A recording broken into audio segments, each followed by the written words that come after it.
I'm just getting home at the end of a very long night, but a fascinating night, and in many ways a night that is going to go down in history. We covered the debate right the way through, but also plenty of analysis as well. You'll hear later on from Sarah Smith and also from Anthony, but we kicked off in the moments that the debate was coming to an end with Miles, our presenter's friend, and me. Stay with us because we have full analysis of this debate. Anderson Cooper and Aaron Burnett. It is over, and the anchors are saying goodbye, and the two men are standing there at their podiums, both of them looking as if they are still very much on camera and still very serious, that kind of gloomy look, that presidential look that they're both trying to affect. But oh my goodness, as they continue to stand at the podium, I think many people in America, in fact a majority, almost certainly of those who have watched this debate, will be wondering what on earth is going on. They turn to leave, and at that stage, CNN cuts to a wider shot. Former President Trump leaves the stage. They don't go close to each other. Joe Biden is there. There are people now with him, I think family members with him on the stage. But the whole thing has been the most rambling, peculiar affair. Someone in a focus group quite early on in the course of the debate said it was a choice between the circus or the nursing home. And there has been a feeling, I think, among many people watching that, number one, the questions that were asked were not answered. But number two, and this is probably the biggest story of the night, President Biden did not look presidential. He did not hit home with the points that he needed to hit home. And there are bound to be questions now about whether he needs to be replaced. Welcome to Americast. Americast from BBC News. It's Justin in the Americast studio in our worldwide headquarters in London, where I have been watching the debate. It is the middle of the night here, but it's still been an enormous night, and a night where it's been a pleasure to be up. I think I'm right in saying that. It's going to be an episode of comings and goings, I should say. At the moment, neither Anthony or Sarah with me. They're both in Atlanta where the debate was. They're both going to join us. Sarah's actually in the spin room at the moment, hearing what the various people are saying about it. But I'm delighted to say Miles Taylor is on the line, former Chief of Staff at the Department for Homeland Security and a very good friend of the podcast. Miles, hello. Justin, it's great to be with you. Kick us off right from the start with the things that stood out to you, the things that people will focus on, the things that have some kind of legs in them and that could make a difference.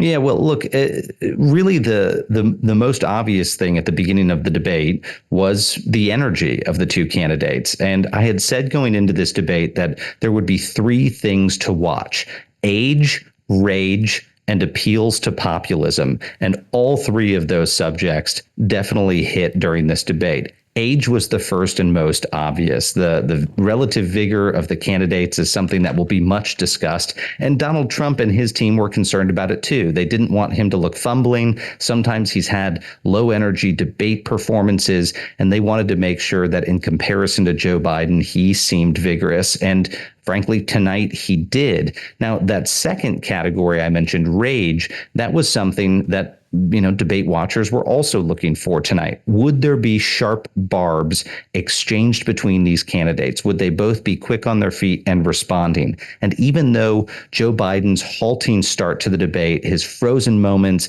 his mixing up numbers was quite bad, he did start to get into his stride after a while. And you saw Joe Biden exchange barbs with Donald Trump that were almost as powerful as Trump's comment about Biden not knowing how he was finishing his sentences. And specifically, there's one piece, Justin, that I think folks will be talking about because it came up multiple times in this debate, which is a line that Donald Trump's former chief of staff at the White House and my former boss, John Kelly, had said. And John Kelly previously said that Donald Trump called fallen soldiers suckers and losers. And the debate questioners brought that up tonight. And Joe Biden pushed back very forcefully against Trump's denial about the comment. And Joe Biden ended that moment by saying, "You are the sucker, you are the loser." Now, very much felt like a schoolyard brawl moment. but it was certainly Biden's most powerful moment in the debate. And yet there were a couple of subjects where he should have hit home, shouldn't he? And he didn't. And I'm thinking A, of abortion, and B, of January the 6th. Well, that's right. I think one of the other things that's missing there, Justin, is a surprisingly limited discussion about the fact that Donald Trump is a convicted criminal and is still facing 3 other pending trials. I mean, a lot of people expected this debate would open with nods to the January 6th insurrection at the Congress and Donald Trump being a convicted criminal. And those things didn't appear until partway through. And I think that really set the tone for the debate, because in a lot of ways, it normalized what folks think has been a quite abnormal period in our politics with what's happened with Donald Trump and his legal cases, and of course, the continued bombast. But why didn't he manage to land a blow, for instance, on January the 6th? Or again, when the CNN anchors asked Donald Trump, will you accept the result of the next election? There wasn't, it seems to me, that kind of punch from Biden that there needed to be. There absolutely wasn't. And, for a president who has focused on the importance of protecting democracy and fears about the fundamental guardrails of the American Republic being corroded, this was a big miss. And it should have been something that the candidate, that Joe Biden, wove into answers, even if it wasn't on topic. And look, that's what you're trained to do in politics. If you get asked a question and it's not the question you want, you don't answer their question. You answer the question you want to answer. And Biden missed opportunities throughout this debate to weave in some of those punchlines against Donald Trump and to highlight the real scope of the significance of this election. And one of those occasions was where he talked about Trump's character, which he'd obviously been itching to do. But quite late on in the debate, he talked about Trump having sex with a porn star, as he put it. He said, you have the morals of an alley cat. And again, I mean, Trump denied that he'd had sex with a porn star, and it just kind of fizzled out in a way as a moment.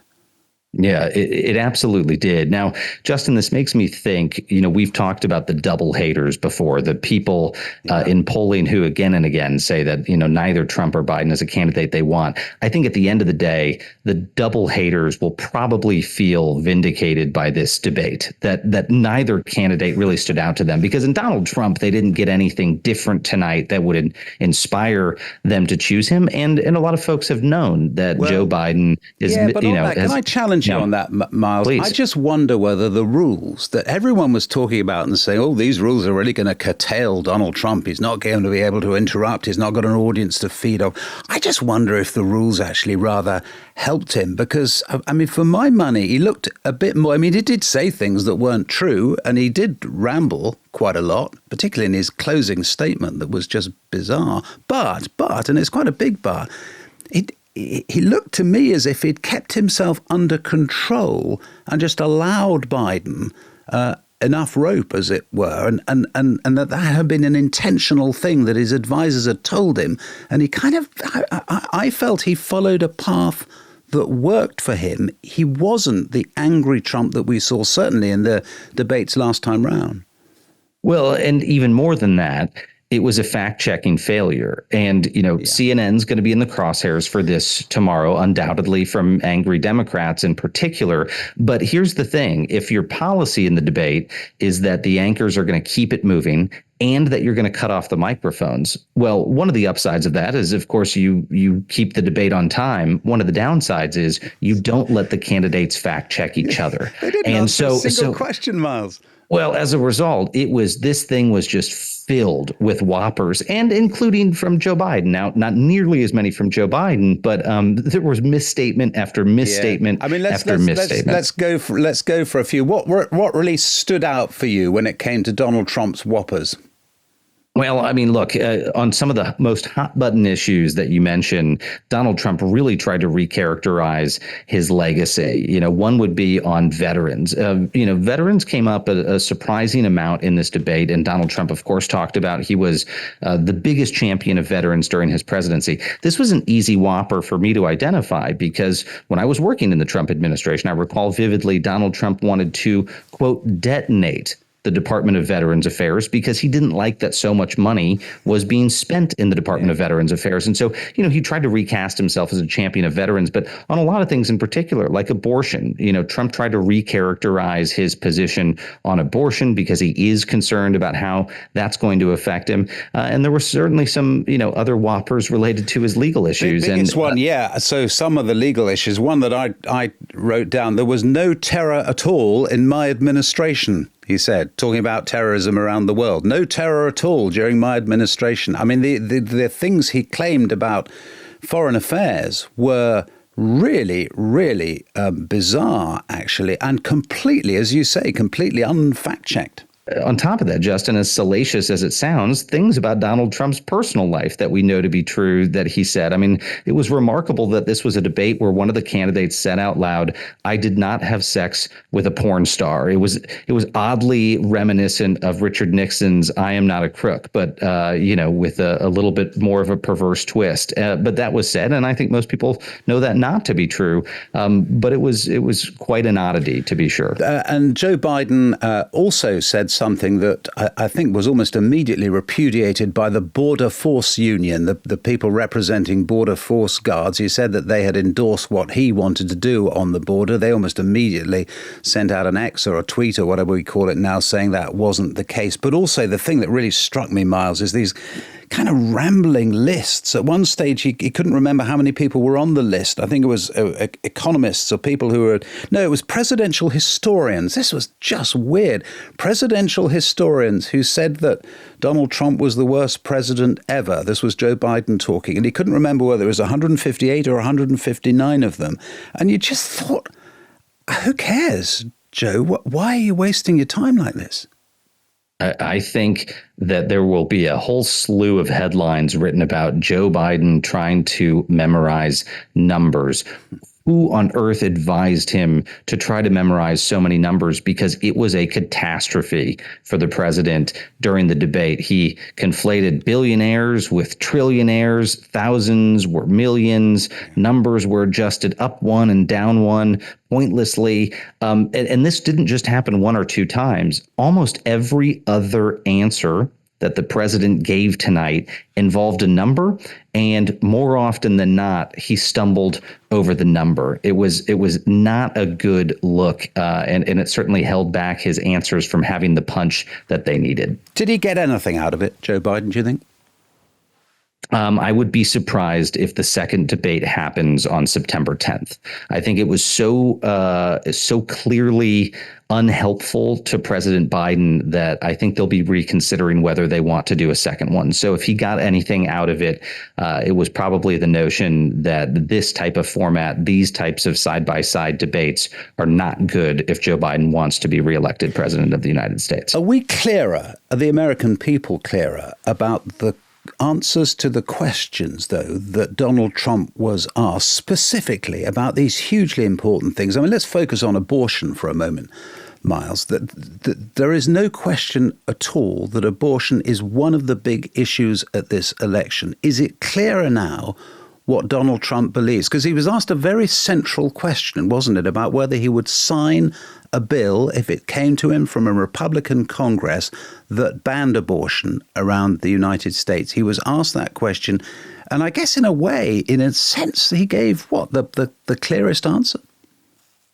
Well, I would say this. I actually don't think Americans got clarity on where Trump will go on these things because he tried to have it both ways, including on abortion. He tried to, in my view, was as slippery as he could be on the question and kept falling back to the point that he wanted to be deferential to the states. But, you read between the lines of a comment like that, and that really means for a lot of Americans in a lot of states around the country, it will mean severe restrictions on reproductive rights. And there was a tacit, if not explicit, admission from Donald Trump that reality would continue.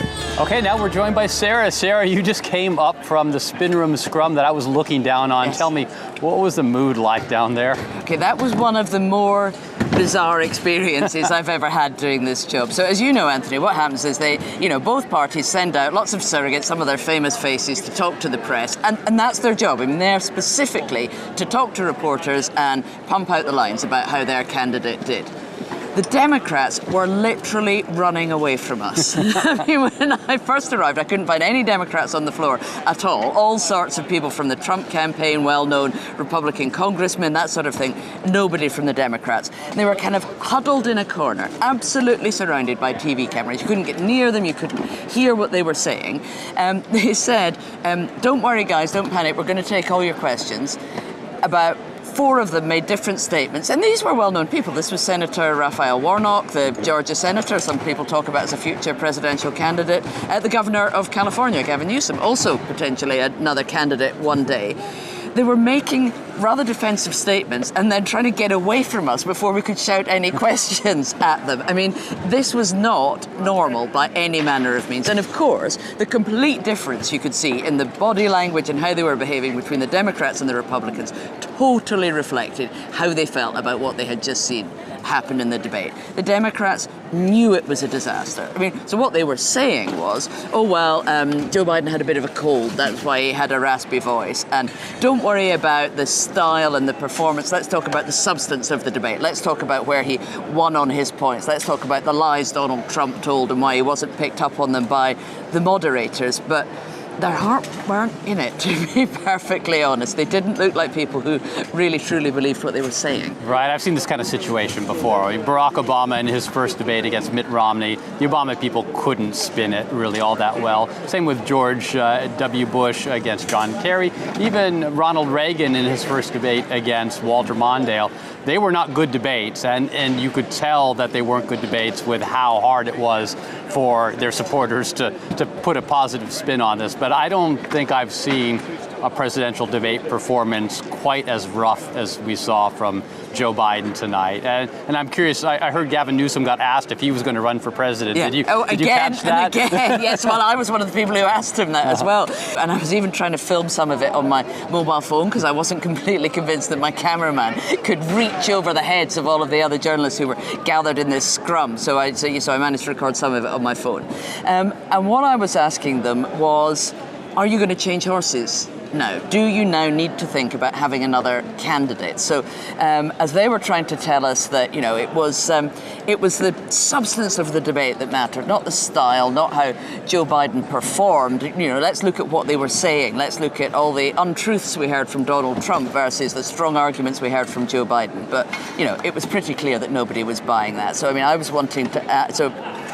So I asked Gavin Newsom, the California governor, would you think about running if the Democrats want to change horses, if they need to look for a different candidate now? And of course he said, no, I'm backing Joe Biden all the way. What else can he possibly say? But I asked Raphael Warnock and some of the others, look, are you not worried that it's now more likely Donald Trump is about to get elected president? Because they were all telling me what a disaster it would be if Trump was president. You can imagine the talking points. They'd prepared them all before the debate had even begun, all of these talking points about how he's a danger to the nation, how it would shame the nation to have a convicted felon and a liar in the Oval Office.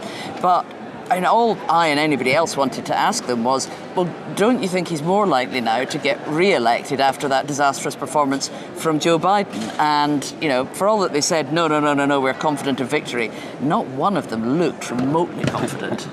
Yeah, I thought it was really interesting that the campaign, shortly after the debate ended, took Kamala Harris and put her on CNN, the network that aired this debate, and had her defend Joe Biden's performance. And she acknowledged that he had a rough start, but that said that he finished strong. We're hearing these reports anonymously at the moment from Democrats who are worried about Joe Biden being the nominee, who are wondering whether they need to do something else to find a different candidate to go with. They're wondering how they might be able to pull that off.